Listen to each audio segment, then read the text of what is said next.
فرمایا کہ اگر تمہیں نشہ ہے اپنے ہنر اور علم کے اوپر، کس کے اوپر؟ علم کے اوپر، ہنر کے اوپر، میں تو فلاں چیز کا ہنر رکھتا ہوں، میں تو فلاں چیز کا علم رکھتا ہوں، میرے مقابلے کا علم کسی کے پاس نہیں، میرے مقابلے کا ہنر کوئی نہیں رکھتا۔ جیسے اکثر لوگ کوئی کام کر دیں نا تو اسے پوچھیں کہ یار ماشاءاللہ بڑا کام کیا ہے، نہیں نہیں بھائی میں اپنے کام دے وچ اپنا نا کمایا ہے، تو اس روڈ تے ون کے دیکھ لے میرے کام دے مقابلے دا بندہ کوئی نہیں۔ اگر اس کو تیرے میرے دماغ کے اندر اگر ہنر اور علم کا نشہ چڑھا ہوا ہے، عقل اور غرور کے اس دھویں دار زندگی کے اندر میں زندگی گزار رہا ہوں، تو پھر سوچ لے قرآن میں ایک شخص کا اللہ نے ذکر فرمایا، بلعم بن باعورہ جس کا نام تھا۔ کیا نام تھا؟ بلعم بن باعورہ۔ کہتے ہیں کہ ایک اللہ والا تھا، نیک آدمی تھا، اللہ نے بڑے علم سے نوازا تھا، ایسے ہاتھ اٹھاتا ایسے نیچے ہوتا دعا قبول ہو جاتی تھی، ایسی زندگی تھی۔ لیکن ہوا کیا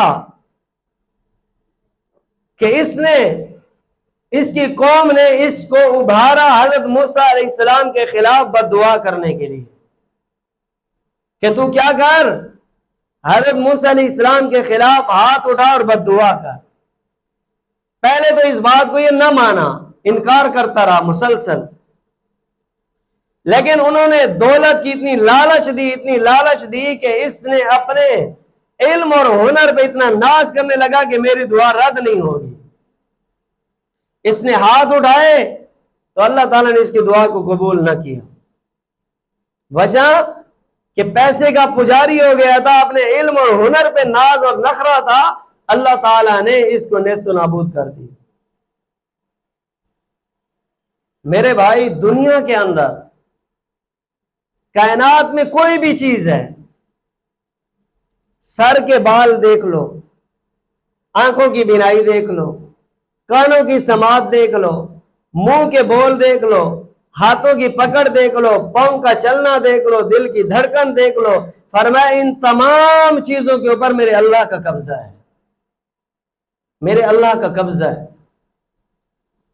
کبھی کسی چیز کو دیکھ کر اکڑ میں نہ آؤ، ہر ایک چیز کا مالک میرا اللہ ہے۔